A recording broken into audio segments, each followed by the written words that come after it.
вот они, укомплектованные, хоть сейчас выезжай на вызовы. Эти новые машины для 38 районных больниц республики. Этот транспорт очень необходим. Мы знаем, насколько сегодня для нас важно здоровье наших граждан.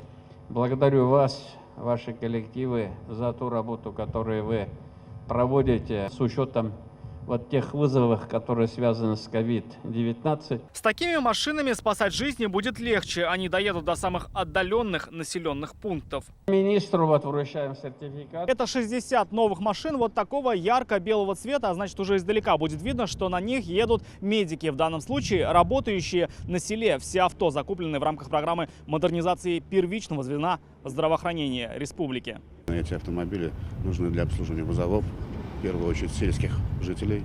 Вот посмотрите, у нас внутри машины. Зульфия Багаудинова показывает новую машину изнутри. В этом году их больница в Камских Полянах уже получила 7 новых авто. Салон этой также оборудован ГЛОНАСС, GPS и системой передачи данных в Центр управления медицинской помощью. И сиденья удобные очень. А в кузове все для перевозки даже лежачих больных. В экстренных ситуациях Зульфия сама садится за руль. На вызовы езжу, когда меня водителя не хватает, я сама сажусь и езжу.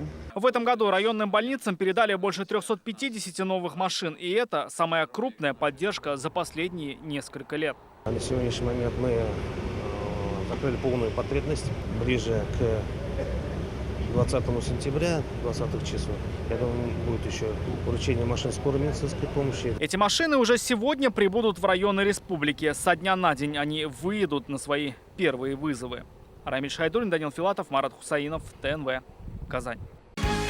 Закажи рекламу на ТНВ. Телефон в Казани 5 705 100.